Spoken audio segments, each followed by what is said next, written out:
Hello, glad you can join us. Here's what we have for you this Tuesday, breaking down the budget and what it all means for you. The budget I present today comes at a time of profound change. Reaction on the Hill and from struggling sectors. Mayor Zoran! Mayor Zoran! Inside the ballot battle in several key U.S. elections. Not proper, I would say. Plus, what prompted monumental anger in this cemetery.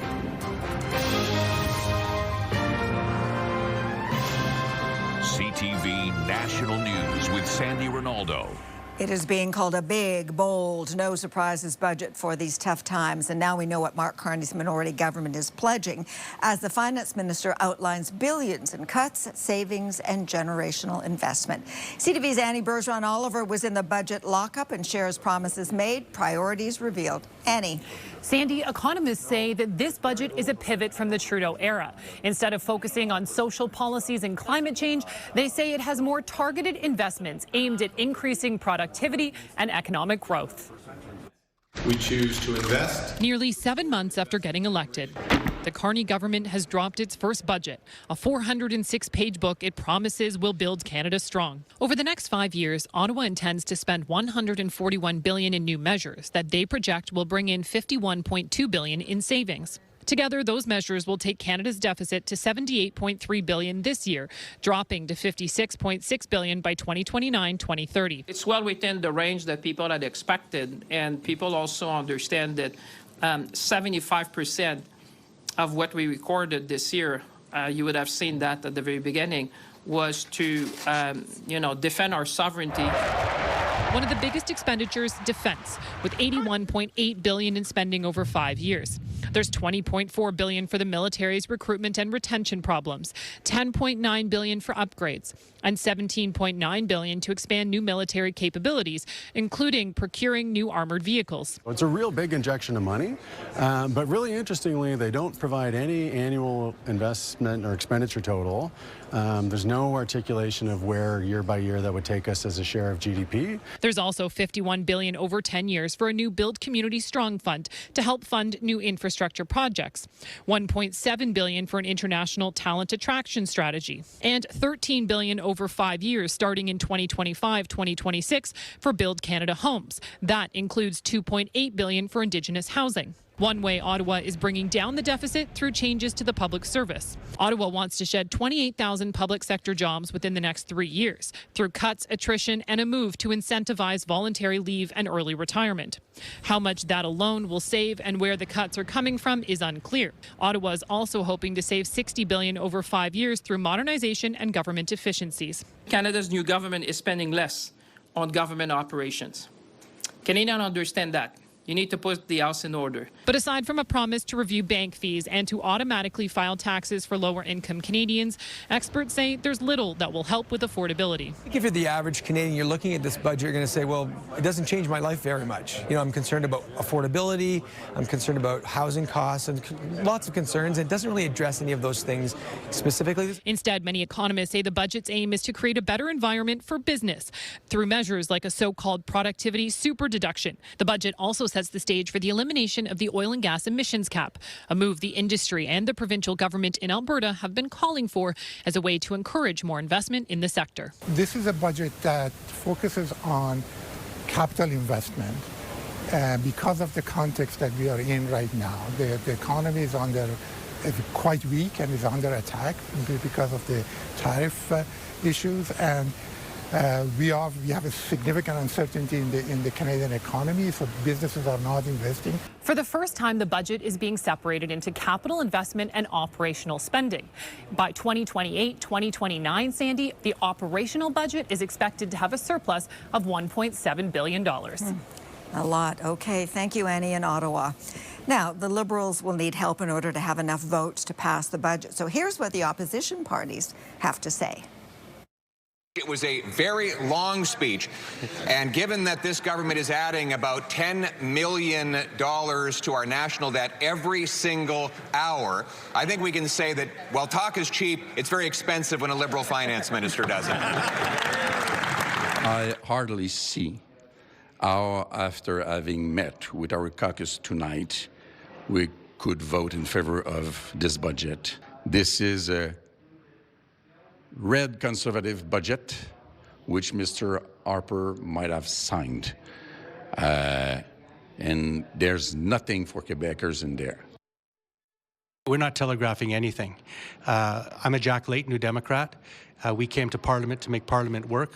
We want to be propositional, and we want to give this budget the serious once-over that it deserves. And we want to consult with Canadians. This budget is not about even sacrifices across our country. They're generational sacrifices. My grandchildren lose. This government has decided not even to mention our legally binding Paris targets and has jettisoned most climate programs, including the oil and gas cap.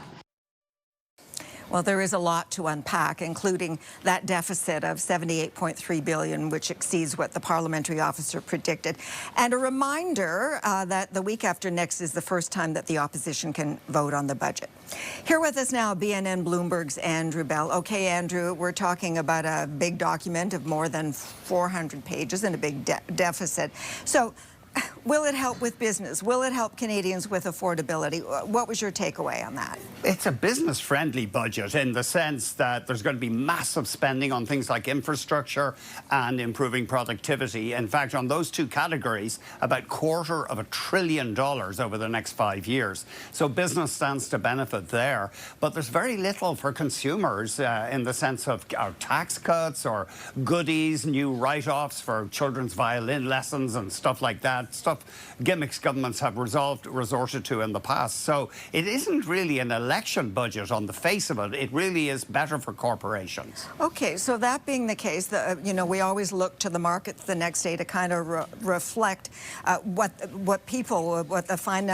the industry rather is thinking about all of this. So tell us about how the budget might possibly resonate on the markets. Always difficult to predict, always dangerous, but there could be some disappointment among stock market investors that there wasn't a cut in the overall corporate tax rate. They are improving the write-offs that you get against taxes for investments as they promised.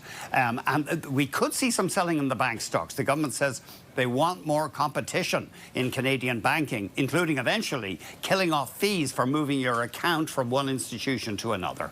Okay, BNN Bloomberg's Andrew Bell. Thank you so much, Andrew. My pleasure, Sandy. Now, of course, Bay Street was watching closely for not just new tax measures related to business investment, but incentives to safeguard Canada's key industries from Donald Trump's tariffs. CTV's Adrian Gabriel is in Stouffville, Ontario, north of Toronto, one of the many companies affected by those tariffs, who are looking for help from Ottawa. Hey, Adrian. Hey, Sandy, that's right. We're at a steel fabricating plant here in Stouffville, Ontario. And companies like these have been hard hit by U.S. tariffs as well as Canadian reciprocal tariffs, many hoping for an olive branch in the form of today's federal budget. Now, we're joined by Dario Barbieri of Prime Steel and Erecting here in Stouffville. Dario, we just heard from the budget just tabled in Ottawa. One of the big pushes is for large-scale infrastructure projects to be built across the country. And there's been a call from your industry for it to be mandated that they come to companies like yours when it comes to building those projects. How important is that, and how difficult has the last several months been for your business? The last several months have been definitely very difficult. I mean, everything from material prices going up to profit margins going down, finding it very difficult to stay competitive with all the other steel fabricators in the area. It'll be big for the government to come to you and to companies like yours. Absolutely, yeah. When it comes to stability, how important is stability in the marketplace for your sector? Stability is super important. I mean, we could be pricing a job a year in advance. By the time that job comes, if the tariffs hit and steel prices go up, you have to absorb that cost. Thank you so much, Dario. And, Sandy, a really cool story about Dario. He's a third generation. His grandfather started this. Your father started this. Thank you for taking some time for us today.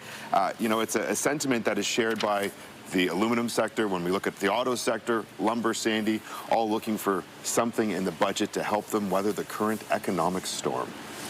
Okay, thank you so much, CTV's Adrian Gabriel. Now, important and key elections are taking place in the United States today, with votes In New Jersey, Virginia, and New York City being watched closely for a variety of reasons. CTV's Washington Bureau Chief Joy Malbon looks at the races, especially the one for mayor of the Big Apple. Hey, Joy. Sandy, it's Election Day in America and the first real test of how voters feel about Donald Trump's presidency and policies. We are on the brink of making history in our city. Zoran Mamdani, who calls himself a democratic socialist, could be the next mayor of New York City. The 34-year-old with little political experience running on rising prices and affordability, inspiring young and old.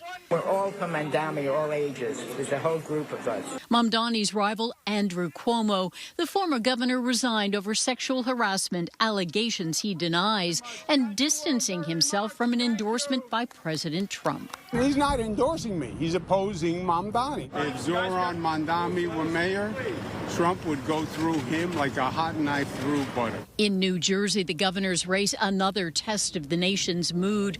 Mikey Sherrill, a former Navy pilot, has a slight edge over Republican businessman Jack Citarelli. To be honest, I think they're voting against what they're seeing in the president's administration. You know, whatever Trump is doing is a little bit insane. And in Virginia, the governor's race will make history no matter who wins by electing its first woman governor. Republican Winsome Earl Sears campaigning on crime and banning transgender students from girls' sports. I am ready to take command on day one. And Abigail Spanberger, a former CIA officer and congresswoman, the state home to many federal workers hurt by Trump's cuts and the government shutdown. We need a governor with a plan to see us through this time of chaos and challenge. It's still a year away from midterm elections, but a California vote tonight could change the congressional map, boosting Democratic chances of winning the House and countering a similar move in Texas that would help Republicans. Right. Sandy? Okay, Joy, thank you. A man considered one of the most powerful U.S. vice presidents in history has died. Dick Cheney was a polarizing figure, in part because of his push for the war in Iraq. Things have gotten so bad inside Iraq from the standpoint of the Iraqi people. My belief is we will, in fact, be greeted as liberators. Cheney was wrong about that and about Iraqi dictator Saddam Hussein having weapons of mass destruction. Cheney had a lot of roles in Washington, but will be best known as vice president to George W. Bush, defending the controversial interrogation and detention measures that followed the 9/11 attacks. They were legal, essential, justified, successful, and the right thing to do. There were other controversies, including when he accidentally shot and wounded his friend during a hunting trip. Cheney's family says he died from complications of pneumonia, cardiac and vascular disease. Dick Cheney was 84 years old. We're going to take a break. When we come back, a monumental controversy. This image in the cemetery, this is quite the confrontation. Why this headstone has a community raising hell. Plus, investigating a string of arson, the latest caught on camera. A Winnipeg small business owner says a fire at a convenience store is the latest in a series of arsons connected to demands for money. The store went up in flames last week and the incident was captured on camera. This security video was submitted to CTV News. It shows two masked individuals in the store, one appearing to point a gun at the clerk while the other spreads liquid from a gas canister on the floor. Something is then thrown on the ground that ignites the flames. Police obviously are investigating this. They can be extortion, intimidation, and they can be fraud. And we have to prove or disprove that motivation. This is the latest in a string of fires that have struck small businesses, but Winnipeg police say the events aren't necessarily connected. Well, an unusual headstone is stirring controversy at a Roman Catholic cemetery east of Montreal. In among the rows of graves looms a giant monument to the Hells Angels biker gang. CTV's Quebec Bureau Chief Geneviève Beauchemin is at the cemetery. Okay, Jen, set the scene for us.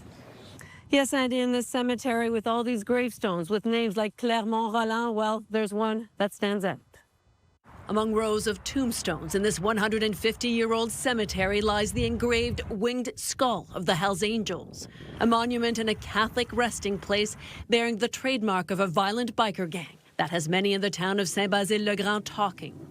I believe they got rights to take a place on that terrain, but the image that is being shown is not proper, I would say. Controversy began to swirl after news broke that the gravestone that still bears no deceased's name was installed last week. The Hells Angels' presence in town dates back decades. A chapter of the gang set up a bunker here. That was seized and torn down in 2006 in the wake of the bloody biker war over the control of the drug trade in Quebec. Today, the province's public security minister says he thought of the families of innocent victims caught in the crossfire. Imagine, for instance, you get this image in a cemetery. This is quite a confrontation, so I'm not happy to see that. Facing a barrage of questions, the diocese issued a statement saying it too was scandalized that after an investigation it found that there were failures in the process at the parish and that the monument would be removed. A quick search turned up images of a similar gravestone in another Quebec town, but many in Saint-Basile-le-Grand say those buried could not lie in peace here. It's not clear when the monument may be removed and exactly what will be in its place. Sandy. CTV's Geneviève Beauchemin. Jen, thank you.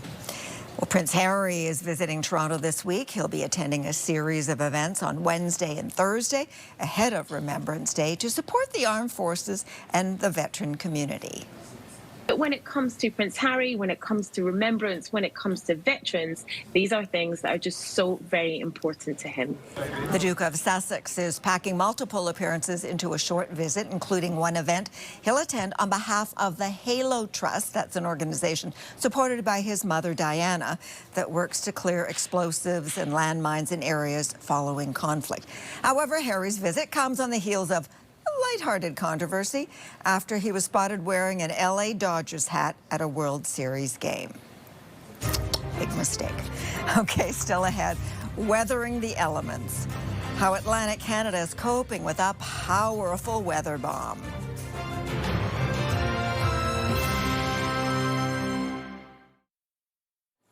A huge weather bomb is hitting Atlantic Canada. Now we're talking powerful winds, large waves, heavy rain with Cape Breton and parts of Newfoundland really feeling it. CTV's Garrett Barry is in St. John's. And Garrett, how is it where you are? Sandy, the winds have really started howling here in St. John's. They've picked up significantly in just the last few hours. We're actually getting near hurricane-force winds in some parts of this province, and this system isn't going anywhere anytime soon. Gusts of up to 110 kilometers per hour are forecast in St. John's until after midnight, and this weather bomb is sticking around. It will impact parts of Newfoundland until early Friday morning. It's already disrupted travel. Some flights have been canceled at the St. John's airport, and things like garbage collection have been postponed in the city. Utilities are warning about the possibility of power outages around the province tonight. The formal name for a system like this, explosive cyclogenesis, caused by a sudden deep drop in pressure. Along with these high winds, Environment Canada is also warning of potential coastal flooding in some parts. They say for the next 6 high tide periods, water levels and waves will be much higher than normal. Heavy rain also fell across parts of the Maritimes today, especially in Cape Breton. The Sydney area saw more than 60 millimeters of rain, accompanied by high winds, expected to intensify even more tonight. It's bringing a little bit of everything. Lots of rain here in St. John's, even some snow in western parts of Newfoundland and Labrador, and we're not expecting to see the sun here for at least another couple of days.